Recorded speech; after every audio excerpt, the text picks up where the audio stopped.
Hello everyone, welcome to my channel and welcome back to my দাদার বিয়ের vlog। তো আমি সুদীপা চলে এসেছি দাদার বিয়ের ভ্লগের নেক্সট পার্ট নিয়ে। তো দাদার বিয়ের গায়ে হলুদ হয়ে যাওয়ার পর তারপর দাদা রেডি হয়ে গিয়েছিল শ্বশুরবাড়ি যাওয়ার জন্য, বউকে আনতে যাওয়ার জন্য আর কি। তো আমার দাদার যেদিন বিয়ে ছিল সেদিন ছিল, দিনটা ছিল 18ই এপ্রিল 2024-এর, আর বাংলায় হচ্ছে 5ই বৈশাখ। আমি জানি আমি অনেক লেট করে ফেলেছি। তো এখানে সবাই কান্নাকাটি করছিল, কেন কি জেঠু আমাদের মধ্যে আর নেই। তো যাওয়ার আগে প্রথমে ছোদা জেঠুকেই প্রণাম করে নিচ্ছিল। জেঠুর কপাল এতটাই খারাপ যে আমার বর্দা ছোদা কারোর মানে কোনো ছেলের বিয়েই দেখতে পাইনি। তো অনেক দুপুর দুপুর মানে দুপুর 2টো নাগাদ ছোদা একদম পুরোপুরি রেডি হয়ে গিয়েছিল যাওয়ার জন্য। আর এদিকে ক্যামেরাম্যান তখন যাওয়ার আগে বেশ কয়েকটা ছবি তুলে নিচ্ছিল, বড় মায়ের সঙ্গে ছবি তুলছিল। আসলে দাদার শ্বশুরবাড়ি হচ্ছে অনেকটাই দূর আমাদের বাড়ি থেকে, প্রায় 5 ঘন্টা 5.5 ঘন্টা লেগে গিয়েছিল যেতে। তো যার জন্যই এত তাড়াতাড়ি। তো বরযাত্রী যারা যাবে তারাও রেডি হয়ে যাচ্ছিল, আমরা যাব পরে, এরকম একটা ব্যাপার ছিল যে বিয়ের গাড়ি আগে বেরিয়ে যাবে। কিন্তু তারপরে না, সবাই একসঙ্গেই রেডি হয়ে বেরিয়ে গিয়েছিলাম। এই যে আমি নতুন ড্রেসটা পরে নিয়েছি, যেটা কিনেছিলাম, আর গরমে সবার অবস্থা দেখো। এটা আমি, পাশে আমার দিদির ছেলে, আর ওই যে পুচকেটা ছদ্দির মেয়ে, আর এটা মেজদি আর মেজদির মেয়ে। তবে ছদ্দি যায়নি, ছোট বাচ্চা তাই জন্য। তবে মায়ের যাওয়ার কথা ছিল না, মা রেডি হলো আমাদের বেরোতে বেরোতে, তাই জন্য অনেকটাই লেট হয়ে গিয়েছিল। আর এতটা দূর বলে মানে বরযাত্রীর সংখ্যা অনেক কম ছিল। গাড়িতেই গিয়েছিলাম, 3টে গাড়ি মিলে, সরি 3টে না, 2টো গাড়ি মিলে, 2টো বুলেরো মিলে গিয়েছিলাম। তো যেহেতু অনেক দূরের রাস্তা তাই জন্য খুব একটা কেউ যায়নি, কারণ এত দূরে সবার যাওয়া সম্ভব নয়, সবার এত দূরের জার্নি করার অভ্যেস নেই। এই যেমন আমার মেজদি আর মেজদির মেয়ে এত সুন্দর করে সেজে গুজে যাচ্ছিল, কিন্তু ওরা বেচারা মাঝপথে বোলপুর থেকে নেমে গিয়ে আবার বাড়ি চলে এসেছিলো। তো যাই হোক, সবাইকে টাটা বলে দুগ্গা দুগ্গা বলে আমরা বেরিয়ে গিয়েছিলাম ওই মোটামুটি 2:30 পৌনে 3টে নাগাদ। আমার বাপি আর বড় জামাইবাবু ওরা টাটা করে দিল, ছদ্দি ছদ্দির মেয়ে, আমার বৌমণি, বড়দা, এরা কেউই যায়নি। বৌমণি তো বাচ্চা নিয়ে, তাই জন্যই যায়নি, ছদ্দিও তাই বাচ্চা নিয়ে যায়নি। আর বাকি যারা নবসম্বন্ধের সময় গিয়েছিল তারা বলেছে বাপরে এত দূরের রাস্তা, তাই জন্য যায়নি। আর বাড়িটাও তো সামলাতে হবে তাই না। তারপর মাঝপথে গিয়ে আমরা বোলপুরে আবার সত্যিই দাঁড়িয়েছিলাম, কারণ সবার চা খেতে হয়েছিল। 1.5 ঘন্টা প্রায় লেগে গিয়েছিল যেতে। তো 1.5 ঘন্টা পর সবাই একটা চা ব্রেকের জন্য দাঁড়িয়েছিলাম। আর বিয়ের গাড়িটাতে আমি, মানে যে বর মানে ছোদ্দা তো ছিলই, আমার মা, বড়দি আর বড়দির ছেলে, আর হচ্ছে গিয়ে ড্রাইভার। আমি, মা, বড়দি তো চা খাই না, তাই আমরা গাড়িতেই রয়ে গিয়েছি। আর যারা গাড়ি থেকে নেমেছে তারা চা খেতে গিয়েছে। এই তো বড়দির ছেলে উঠে গেল। আর তেমন কিছুই সাজিনি, হালকা মেকআপ করেছিলাম, সেটাও তো গলে গিয়ে যা তা অবস্থা। আর যা যা কিছু জুয়েলারি পরবো সেগুলো সব ব্যাগে ভরে নিয়েছি, ওখানে যখন ঢোকার আগে তখন পরে নেব। কারণ এত দূর ওই পরে আর ভালোও লাগছে না। গাড়ির ভিতরে সবার একটু একটু করে শরীর খারাপও হয়ে যাচ্ছিল, কারণ অনেক দূরের রাস্তা। আর গাড়িটা পুরো এসি গাড়ি ছিল, ওই দম বন্ধকর অবস্থাতে, খুব বাজে অবস্থা। মাঝখানে একবার করে দাঁড়াতে হচ্ছিল আর একবার করে খুলতে হচ্ছিল গাড়ির কাঁচটাকে, এসিটা অফ করে, কারণ খুব বাজে অবস্থা হয়ে গিয়েছিল। আর এই বাজে অবস্থা হয়ে যাওয়ার কারণেই মেজদি আর মেজদির মেয়ে যেতে পারলো না, ওদের এতটাই শরীর অসুস্থ হয়েছিল, যার জন্য ওরা মাঝ রাস্তায় নেমে গিয়েছিল। আর এই যে তখন নতুন একটা রাস্তা তৈরি হচ্ছিল, যেটা এক্স্যাক্টলি বোলপুর থেকে কোন দিকে যাচ্ছে আমি ঠিক বলে উঠতে পারবো না। তবে আমরা যাওয়ার সময় দুর্গাপুর পেরিয়ে গিয়েছি। এবার কোন রাস্তা দিয়ে গিয়েছি জানি না, কারণ এই রাস্তাটা আমার কাছে নতুন। আর ওই যে সামনে যে গাড়িটা যাচ্ছে ওই গাড়িটা, আর পেছনে যাচ্ছে বরের গাড়ি, এই গাড়িটা মিলেই যাচ্ছিলাম। তো তারপর অনেকটাই সন্ধে হয়ে গিয়েছিল যেতে যেতে। রাস্তা অনেকবার ভুল হয়েছিল, হাইওয়েতে তারপর আস্তে আস্তে উঠলাম এই নর্মাল রাস্তা ছেড়ে। তো যাই হোক, অভিজ্ঞতা বেশ ভালো, একটা ভালো রকমের অ্যাডভেঞ্চার কিন্তু হয়েছে ছোদ্দার বিয়েতে আমাদের সববার মিলে। আর আমাদের ফ্যামিলিতে এই প্রথম ছোদ্দার বিয়ে হচ্ছে এতটা দূরে। ছোদ্দা নিজেও শ্বশুরবাড়ির রাস্তা ভুলে গিয়েছিল, ভুলে গিয়েছিল বলতে চিনতে পারেনি। আর রাত্রিবেলা যেহেতু হয়ে গিয়েছিল আর রাস্তা কিছুটা চেঞ্জ হয়ে গিয়েছে, এই তো হাইওয়েতে উঠে গেলাম, মানে ওয়ান ওয়ে যেটা রাস্তা সেটাতে আর কি। আর ওরা সবাই বলছিল যে পাকা দেখাতে যাওয়ার সময় যেরকম রাস্তাটা ছিল এখন অনেকটা চেঞ্জ হয়ে গিয়েছে। আর আমরা তো আসিনি, আমরা তো জানিই না। তাই একটা জায়গায় অনেকটা ভুল রাস্তায় যাওয়ার পর তারপর আবার ব্যাকে ফিরে এসেছিলাম। এটা হাইওয়েতে যাওয়ার পর হয়েছিল।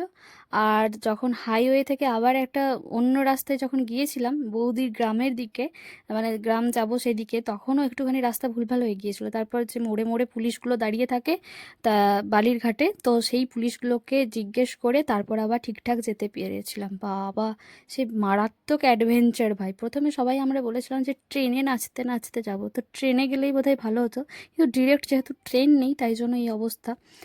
তো তারপর ছোদ্দা আবার ফোন করে জেনে নিল, অনেকজন আবার এসেছিল আমাদেরকে নিতে, তবে আমরা যেতে পেরেছিলাম।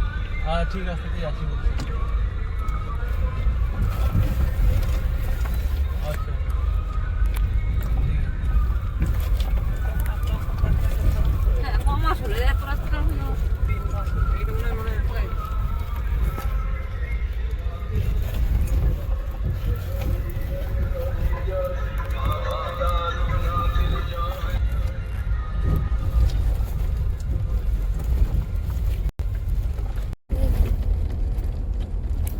বাবরে, এই যাত্রাপথটা আমি রেকর্ড করে রাখছি গো।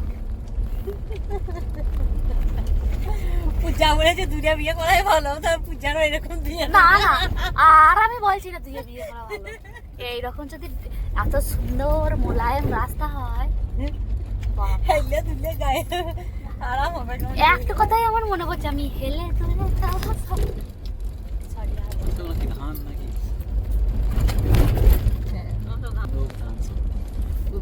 চাষ করবো। ধানঘাটি আমাদের যে রাস্তাটা থাকে না, সেই রকম রাস্তা ওঠে দিয়ে। তা আমাদের রাস্তা। বাবা, সে বহুত কাণ্ড করে বহুত অ্যাডভেঞ্চার করে ফাইনালি আমরা পৌঁছাতে পেরেছি। আমাদের যেখানে 7:30টায় পৌঁছানোর কথা ছিল সেখানে আমরা পৌঁছেছি প্রায় 9:30 তখন বাজে। আর রাস্তার অবস্থা যে কী খারাপ ছিল, যখন ওদের গ্রামের দিকে রাস্তাটাতে আসলাম, আমার আগের কথাগুলো শুনে বুঝতেই পারলে, এত মারাত্মক খাল দ্বীপ, আর প্রত্যেকটা বালির গাড়ি যাচ্ছিল সামনে দিয়ে, ধুলো, এত মারাত্মক অবস্থা।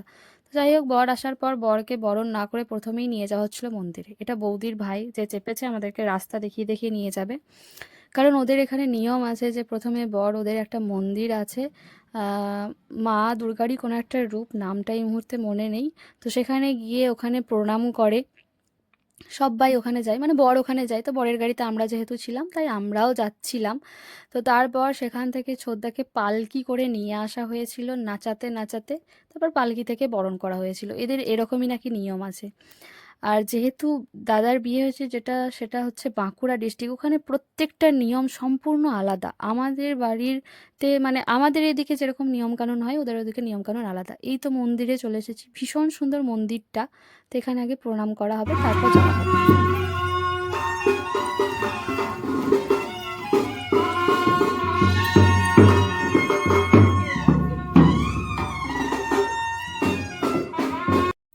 তো এই তো প্রণাম করা হয়ে যাওয়ার পর আমরা এগিয়ে যাচ্ছি, আমরা হেঁটে হেঁটে যাচ্ছি। আর কিছু দূর এগিয়ে আরেকটা মন্দির আছে, সেখান থেকে ছোটদা পালকিতে করে যাবে। তো এই যে হাত দিয়ে যে সব কিছু দেখাচ্ছিল আমার ছোট পিসির ছেলে, তো আমার ছোট পিসির ছেলে আর আমার ছোট জামাইবাবু, ওরা হচ্ছে গিয়ে সকালে এসেছিল তত্ত্ব দিতে। তো ওরা তো সকাল থেকেই থেকে গিয়েছে, আর ফেরত যায়নি, কারণ অনেকটাই দূরের রাস্তা, ওদেরও আস্তে আস্তে দুপুর হয়ে গিয়েছিল। তো ওরা সব কিছুই জানে, তো সেটাই দেখাচ্ছিল হাত দিয়ে দিয়ে। যাই হোক, তারপর আমরা আবার গাড়ি করেই এলাম, হেঁটে হেঁটে আসলাম, তারপর বললো যে না গাড়িতে করেই চলো। তো এই তো তারপর ছোদ্দাকে নিয়ে আসা হয়েছে পালকিতে করে। আমরা সাধারণত কি দেখি যে মেয়েকে মানে বউকে নিয়ে আসা হয় পালকিতে করে, এখানে বরকে কি সুন্দর সাজিয়েছে। আমি পরে শুনেছি যে এটা নাকি আমার বৌদির মায়ের খুব ইচ্ছে ছিল যে পালকিতে করে বরকে আনা হোক, তারপরে বরণ করা হবে। এখানে বরণ করার রীতিনীতিও সমস্ত আলাদা। ঢোকার পরেই সবাই নাচা গানা শুরু করে দিয়েছে। ভীষণ সুন্দর সাজানো হয়েছিল পুরো প্যান্ডেলটাকে, অনেকটা জায়গা জুড়ে করা হয়েছিল। তো আমার না তখন খুব খিদেও পেয়ে গিয়েছিল, কিন্তু আমি খেতে ভুলে গিয়ে এদের নাচ গান এইসবই দেখছিলাম। সবাই এসে হাত মেলাচ্ছিল এক এক করে, যারা শালিরা হয় আর কি। তারপর সবাই নাচা গানা করছিল, বিশাল হই হুল্লোড় ব্যাপার। তবে আমাদের বাড়িতে এরকম এত নাচা গানা কিন্তু হয় না।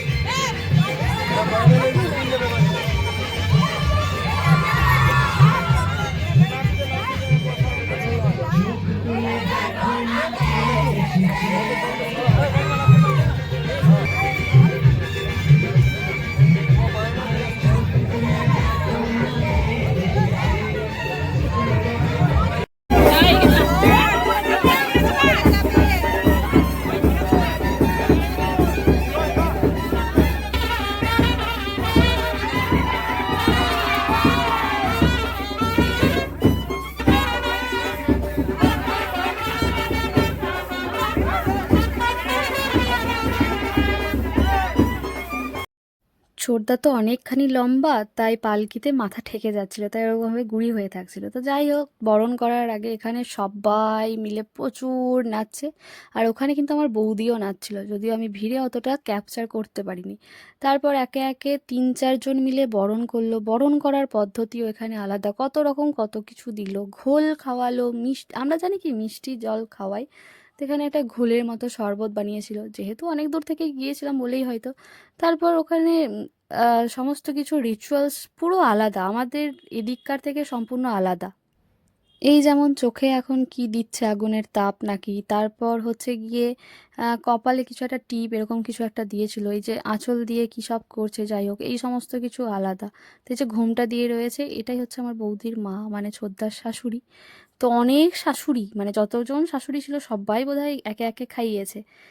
যাই হোক, জামাইয়ের সেবা যত্ন বেশ ভালো হয়েছে, তোমরা পুরোটা দেখো, দেখলে বুঝতে পারবে যে এখানকার রিচুয়ালসগুলো আলাদা। সব কিছু রিচুয়ালস আমি জানিও না, তাই ওইভাবে আমি বলতেও পারবো না। তারপর ছোদ্দাকে সবাই একটু নাচার জন্য রিকোয়েস্ট করছিল। ছোদ্দা তো এসব নাচতে পারে না, কারণ আমাদের এখানে কালচারে এরকম নাচা গানা এরকম ঠিক নেই, আমরা এরকম মানে আমাদের এখানে হয় না, গান বাজে আনন্দ ঠিক আছে, কিন্তু এই যে আমরা বড়রা মিলে না নাচবো, এটা কখনো হয়নি আর কি।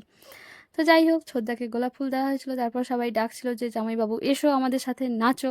তো যেহেতু ছোদ্দা যাচ্ছিল না, তাই তারপর দেখো সবাই কোলে তুলে নিয়ে গিয়ে মাঝখানে নিয়ে গিয়ে সে ভীষণ নাচ, এটা দেখে বেশ ভালো লাগছিল, আমারও নাচতে হেভি ইচ্ছে করছিল। কিন্তু ব্যাপারটা হচ্ছে, প্রথমবার গেছি, নতুন জায়গা, কাউকেই চিনি না, এইভাবে তার উপরে আবার দাদা শ্বশুর বাড়িতে গিয়ে নাচবো, কেমন একটা ব্যাপার তাই না?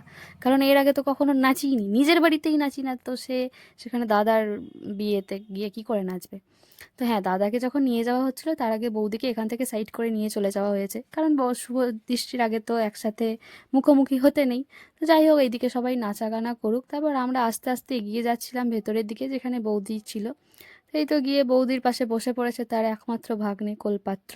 আমি এখানে সবাইকে একটু দেখাচ্ছিলাম, এখানে বড় পিসিমণি, ছোট পিসেমশাই, ওখানে বড়দি। তো এইদিকে যেহেতু সবাই নাচা গানা করছে, এখানে পুরোটা ফাঁকা। তো ভাগ্নে গল্প করছে তার মামিমায়ের সাথে। তারপর আবার একে একে আবার ফটো সেশন শুরু হলো, বৌদির ফটো সেশন তখনও শেষ হয়নি। যাই হোক, ফটো সেশন চলছে, এর মাঝখানে আমরাও ছবি তুলে নিয়েছি অনেকগুলোর, পাশে দাঁড়িয়ে রয়েছে ওটা খুব সম্ভবত বৌদির মাসি। যাই হোক, বিয়ে তো আমরা পৌঁছাতে পৌঁছাতেই তো প্রায় 9:30, এসব বরণ হতে হতেই 9:45 এরকম বেজে গিয়েছিল। তারপরেই তো একে একে পুরোহিত, তারপর বাঁ দিকে এটা আমার জেঠু, মানে বৌদির ডান দিকে আমার জেঠু, বৌদির বাঁ দিকে আমার পিসে মশাই, তো এরা সবাই এক এক করে আশীর্বাদ করছিল, যেটা আমাদের নিয়ম যে বিয়ে শুরু হওয়ার আগে নতুন বউকে আশীর্বাদ করতে হয়, তো সেটাই। তারপর বিয়ে শুরু হতে হতে প্রায় 10টা 10-15 এরকম বেজে গিয়েছিল। বিয়ে শেষ হতে হতে 11:30 কি 11:45 এরকম কিছু একটা সময় হয়েছিল। এই এখনকার সময় থেকে বিয়ের মাঝপথ অবধি পুরো মণ্ডপ ফাঁকা, কেউ কোথাও নেই। তারপর হঠাৎ করে সবাই কোথায় থেকে এসে উপস্থিত হয়ে গেল বাবা। তো এই তো একটা শাড়ি দিয়ে আশীর্বাদ করা হচ্ছিল, আশীর্বাদী শাড়ি। আর যে সমস্ত গয়নাগাটি দেওয়া হবে সেটা আমাদের বাড়িতেই দেওয়া হবে, এরকমই নিয়ম। তো এই তো মণ্ডপটা কি সুন্দর সাজিয়েছে, বিয়ে করতে বসেও গেছে ছোড়দা। আর যে আলপনাটা দেওয়া হয়েছে সেটা বৌদি, বৌদির বন্ধুরা, এরা বোনেরা, ভাইয়েরা, এরা সবাই মিলে দিয়েছে, বেশ সুন্দর, কিন্তু ওটা ভালো করে ক্যাপচার করতে পারিনি। আর ওদিকে ক্যামেরাম্যানরা নিজেদের পজিশন নিয়ে নিয়েছে, আমিও একটু পর নিজের পজিশন নিয়ে নেব। তারপর এই যে শুরু হলো বরণ, তারপর ওই যে সাতুশি নিয়ে বরের চারদিকে ঘোরে আর গালে কালি লাগায়, এই সমস্ত কিছু রিচুয়ালস এখানে মেয়েরা করছিল, যেখানে আমাদের এই সাইডে না প্রত্যেকটা পুরুষেরা করে, এখানে মহিলারা করছিল। এটা বেশ অন্যরকম, প্রত্যেকটা আচার অনুষ্ঠান অন্যরকম। তোমরা এবার পরপর দেখতে থাকো, আশা করি বুঝে যাবে যে কেমন কি লাগছে, আর সেটাও তোমরা আমাকে জানিও।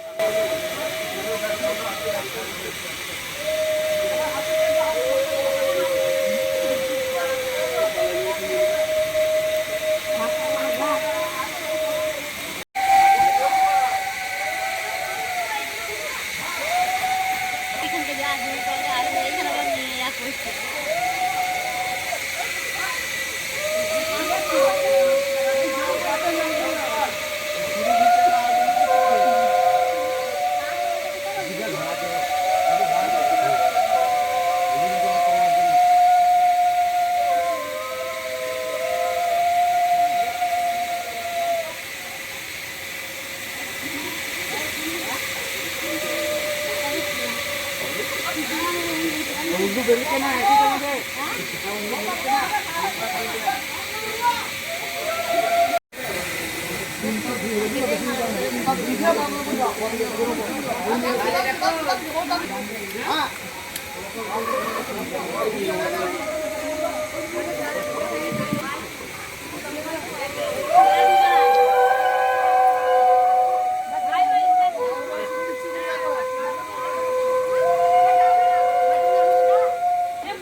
এই যে দুজন দুজনকে কপালে তিলকের মতো দিল, এগুলো আমাদের রিচুয়ালস নেই। তো হিসাব মতো ছেলের বাড়ির যেরকম রিচুয়াল সেরকম অনুযায়ী বিয়ে হয়, কিন্তু ওদের ইচ্ছে ছিল ওখানকার মতো করার, বা কী কারণ জানি না, ওই জন্য ওদের ওখানকার যেরকম নিয়মকানুন সেই রকম মেনেই হয়েছে আর কি।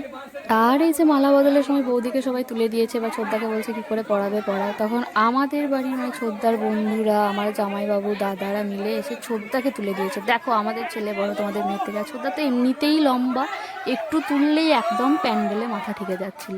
তো যাই হোক, এই একটা মালা বদল বিখ্যাত কাণ্ড ঘটেছিল আর কি।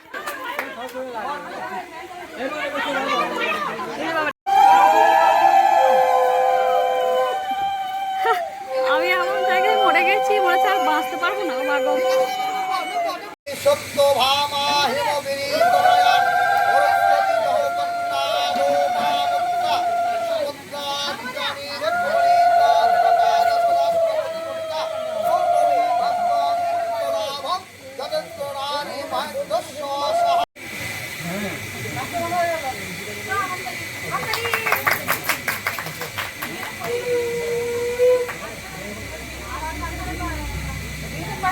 যখন আসো প্রাপ্ত অমিয় অয়ন্তি লোহা গীতস্য ধারা মনুষ্য বাজি কাষ্ঠা ন বিপ্লবী বিন্দুয়ান জানো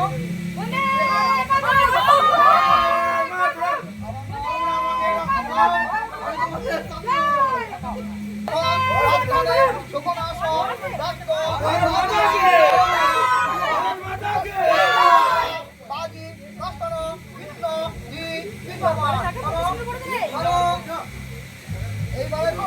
যখন আসো প্রাপ্ত পৌম্য অয়ন্তি জুহা বিদস্য ধারা অনুবেশ্য বাজি কাষ্ঠ ন বিন্নবী বিন্দমান খেলা হবে।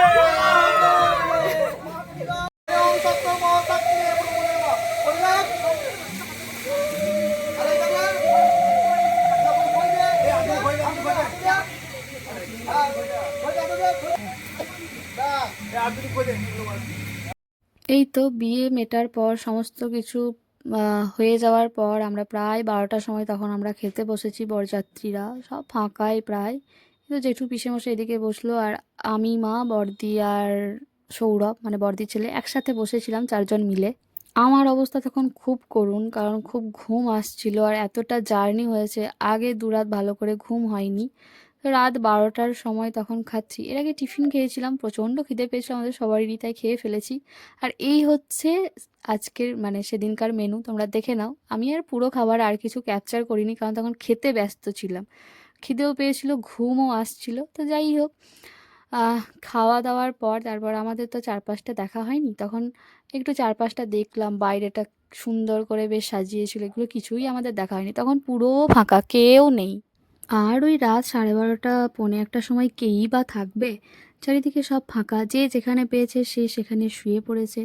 এটা একটা মন্দিরের চাতাল, এখানে দেখছি কারা কারা যেন শুয়ে রয়েছে। অনেকটা জায়গা জুড়ে বেশ বড় প্যান্ডেল করা হয়েছিল, ওদের ওখানে মেহেন্দি সঙ্গীত সমস্ত কিছু অনুষ্ঠান হয়েছিল। এটা ছিল বর বসার জায়গা, যেটা এখন পুরোটাই ফাঁকা, কিছুক্ষণ আগে এখানে নাচে গানে ভরপুর ছিল। তো এটাও একটা মন্দির, সব এখানে রয়েছে। আর এই দিকটা রান্না বান্না হচ্ছিল, এই দিকটা বাড়ি, আর সামনেই যে গেটটা দেখা যাচ্ছে এটা হচ্ছে বৌদিদের নারায়ণ মন্দির খুব সম্ভবত। তো এখানে একটা আম গাছ ছিল, আর সেই সময় তো আম ধরেছিল না, তো আমরা ভাবছিলাম যে আম পারবো, তারপর দিলাম না, এটা বেশি বাড়াবাড়ি হয়ে যাবে। এই যে বিয়ে মিটে গিয়ে সব ফাঁকা, এখানে বউ বসার জায়গা, কিছুক্ষণ আগে ভরপুর অবস্থা ছিল। তারপর আমরা সবাই ড্রেস চেঞ্জ করে পাশের একটা বাড়িতে গিয়েছিলাম ঘুমোতে, তখন বাজে প্রায় 1:45। আবার আমরা 3:30 সময় উঠে গিয়েছিলাম, মানে বুঝতেই পারছো আমরা ওই 1-1.5 ঘন্টা মতো ঘুমিয়েছিলাম। আর এই বাড়িটাতে কি সুন্দর দেওয়ালে পেন্টিং করা ছিল, যেটা আমার ভীষণ ভালো লেগেছে। তো বেশিক্ষণ ঘুম আমাদের হয়নি, যেহেতু আবার অনেক দূরের রাস্তা যাব। আমরা বরের গাড়ি যাওয়ার আগেই অন্য গাড়িটাতে আমরা বেরিয়ে গিয়েছিলাম, অনেক তাড়াতাড়ি বেরিয়ে গিয়েছিলাম আমরা। ওই মোটামুটি 5টা নাগাদ বেরিয়ে গিয়েছিলাম ভোরবেলায়। তো যাই হোক, একটুখানি রেস্ট নিয়ে নিই। মায়েরা এখানে ঘুমাচ্ছিল ভিতরে, আর আমি আর আমার দিদির ছেলে প্ল্যান করেছিলাম বাইরে শোবো, কারণ ভীষণ গরম ছিল সেদিন, বাপ রে বাপ। কিন্তু না, আমার কপালে সেটা জোটেনি, কারণ খানিকক্ষণ পর ক্যামেরাম্যান দাদা এসে বললো যে তুই ভিতরে শোগা, আমি একটু ঘুমাচ্ছি। যাই হোক, দেখা হবে ছোটদার বিয়ের নেক্সট পার্ট নিয়ে, মানে হচ্ছে বধূবরণ নিয়ে। একসাথে পুরো বিয়ের ব্লগটাও দিইনি, সেরকমভাবে বৌভাতের ব্লগটাও দেবো না, কারণ তাহলে অনেক বড় হয়ে যাবে, দেখার অত ধৈর্য থাকবে না। তো চলো, এই ছিল আজকের মতো বিয়ের ব্লগটা, এখানেই শেষ করছি। দেখা হবে পরের ভিডিওতে। সবাই জানিও অবশ্যই কমেন্ট করে যে কেমন লেগেছে। আর ভালো লাগলে অবশ্যই like, comment, share and subscribe করে দিও। আর যারা ফেসবুক থেকে দেখছো তারা অবশ্যই পেজটাকে ফলো করে দিও, আর কমেন্ট করতে একদম ভুলো না।